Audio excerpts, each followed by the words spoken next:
This is African American History is American History.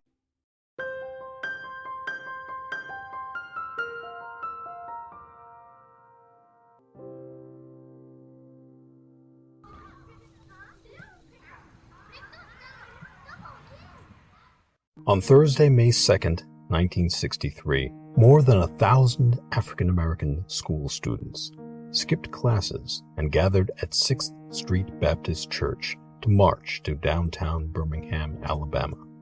The young people were met with police lines, and hundreds were arrested and carried off to jail in paddy wagons and school buses.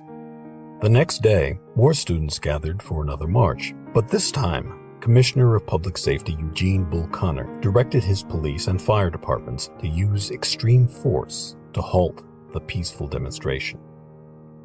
Newspapers and television stations all over the world carried the images of children being arrested by police officers at gunpoint, attacked by police dogs, and blasted with fire hoses. The brutality inflicted on these school children, ranging from first graders to high schoolers, outraged the world and helped to further divide America.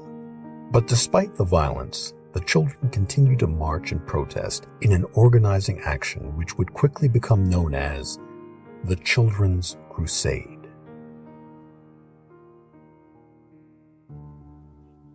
James Beville was a veteran of earlier nonviolent student protests with the Nashville Student Movement and the Southern Christian Leadership Conference. Beville had been named SCLC's Director of Direct Action and Nonviolent Education. After initiating the D-Day idea, he organized and educated the students in nonviolence tactics and philosophy. Dr. King hesitated to approve the use of children, but Beville believed that children were appropriate for the demonstrations because jail time for them wouldn't hurt families economically as much as the loss of a working parent.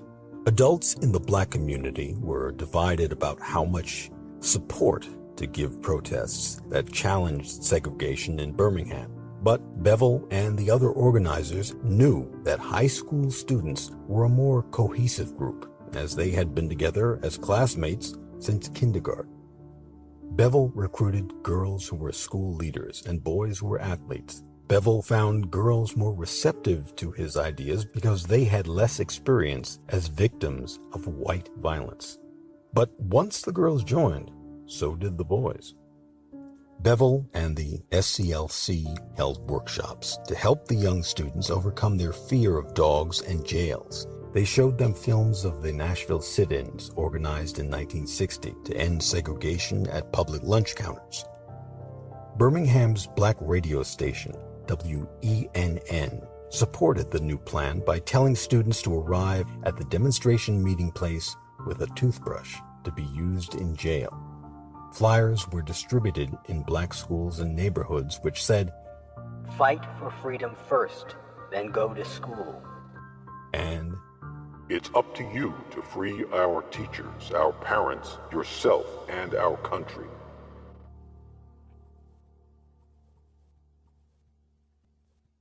On May 2nd, 1963, 13-year-old Gwendolyn Sanders helped organize her classmates who joined her in a massive walkout defying the principal of Parker High School, who had attempted to lock the gates to keep students inside. Demonstrators were given instructions to march to the downtown area to meet with the mayor and integrate the chosen buildings. They were to leave in smaller groups and continue on their courses until arrested. Marching in disciplined ranks, some of them using walkie-talkies, they were sent at timed intervals from various churches to the downtown business area. More than 600 students were arrested. Children left the churches while singing hymns and freedom songs, such as "We Shall Overcome." They clapped and laughed while being arrested and awaiting transport to jail. It was reported that the mood was compared to that of a school picnic. Now, although Beville informed Bull Connor that the march was to take place, Connor and the police were dumbfounded by the numbers and the peaceful, nonviolent behavior of the children. They assembled paddy wagons and school buses to take the children to jail.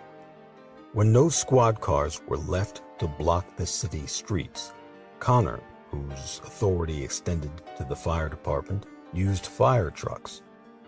That day's arrests brought the total number of jailed protesters to 1,200 in the 900 capacity Birmingham jail. The use of children as protesters, although controversial, was quite effective. Both incoming Mayor Albert Butwell, a moderate Democrat whose election was seen by many as a rejection of Bull Connor's policies, and Attorney General Robert F. Kennedy condemned the decision to use children in the protests. Kennedy was quoted as saying, "An injured, maimed, or dead child is a price that none of us can afford to pay. Although I believe that everyone understands their just grievances must be resolved." In 1871, the state of Georgia passed an AntiReason Act. This was a statute that made sedition, the conduct or speech that incites people to rebel against state authority, a capital crime. Now, the sentence for violation of the Anti-Treason Act was death. This law was never enforced until 1963. By July of 1963, the small town of Americus, Georgia, became famous when 4 civil rights workers, 1 black and 3 white, were arrested for registering blacks to vote. The Americus 4, as they were called, were all charged with sedition and faced the death penalty. As the sedition trial began in Americus, Georgia, in the summer of 1963, national and international newspaper headlines dubbed the civil rights workers as the Americus 4. The arrest of the 4 civil rights workers captured headlines, in part because the activists all hailed from reputable northern universities. The Americus 4 quickly became a cause to rally around for civil rights activists all across the country. Ralph Allen, Don Harris, and John Perdue were all SNCC field workers. However, Zev Eleni, a white Jewish man from Minneapolis, Minnesota, was an agricultural worker with CORE. Eleni became an advocate for civil rights and social justice, beginning in his teen years. Described as a soft-spoken and peaceful man, Eleni was an admirer of Mahatma Gandhi and nonviolent resistance to injustice. While attending the University of Minnesota, he helped found Students for Integration, a group dedicated to gaining housing and employment for minority students. As a freedom rider, Zev Eleni was arrested several times for testing the ban on segregated interstate travel in the Deep South.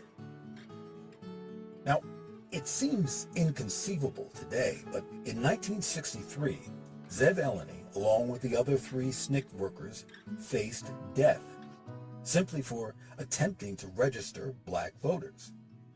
They spent 4 months in jail without bond. Thanks to public pressure and extremely negative press for the town of Americus, the charges were ultimately dropped. By November of 1963, the Americus 4 were finally released from prison. However, large-scale demonstrations didn't resume again in Americus until the summer of 1965. Zev Eleni continued to fight for justice throughout his lifetime. He died on November 1st, 2009, at the age of 71.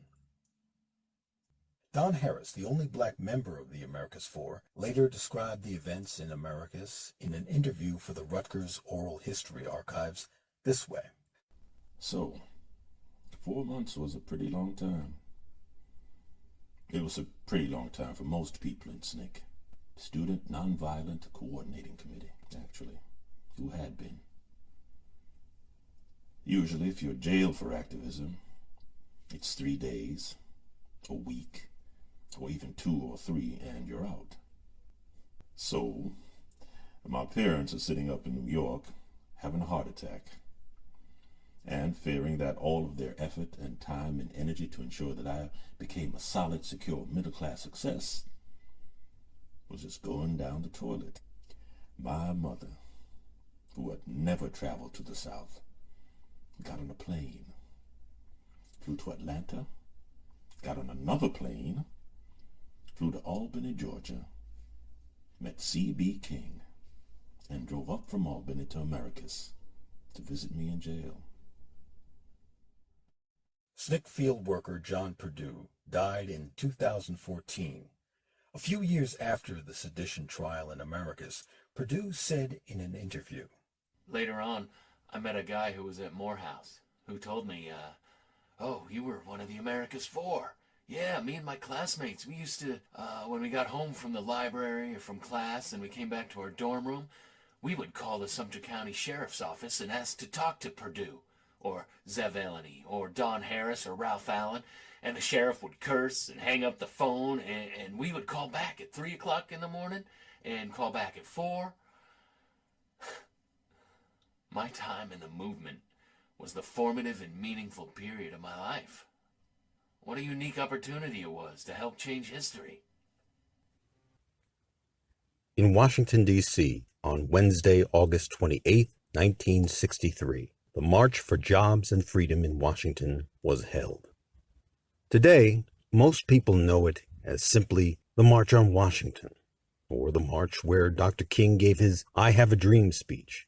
But however you know it to be called, this historic event is considered one of the most pivotal moments in U.S. history.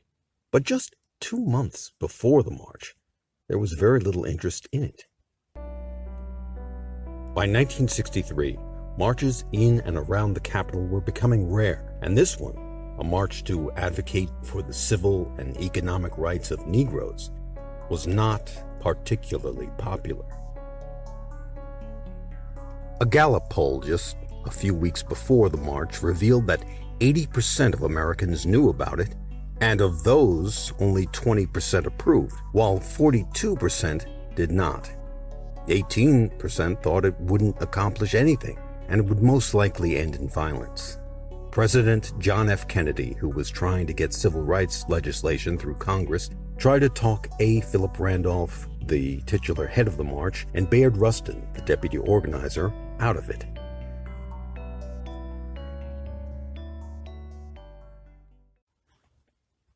Segregationists in both the House and Senate, including Democratic Congressman from South Carolina William Jennings Bryan Dorn, criticized the government for cooperating with the civil rights activists.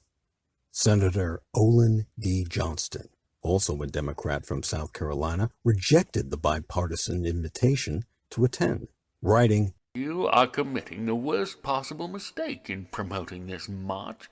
You should know that criminal, fanatical, and communistic elements, as well as crackpots, will move in to take every advantage of this mob. You certainly will have no influence on any member of Congress, including myself." Senator Olin D. Johnston, along with Congressman William Jennings Bryan Dorn, were Dixiecrats, members of a faction of Southern Democrats that stressed states' rights and were staunchly opposed to the civil rights programs of the Democratic Party. Throughout the mid-1960s, 1970s, and even 1980s, these Democrats voted with the Republicans at the national level while remaining with their old party in state and local politics. In 1963, many Republican elected officials attended the march, unlike in 2013, which marked the 50th anniversary of the March on Washington.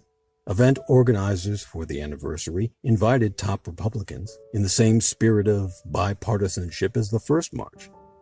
All Republican elected officials declined to attend, claiming scheduling conflicts or ill health.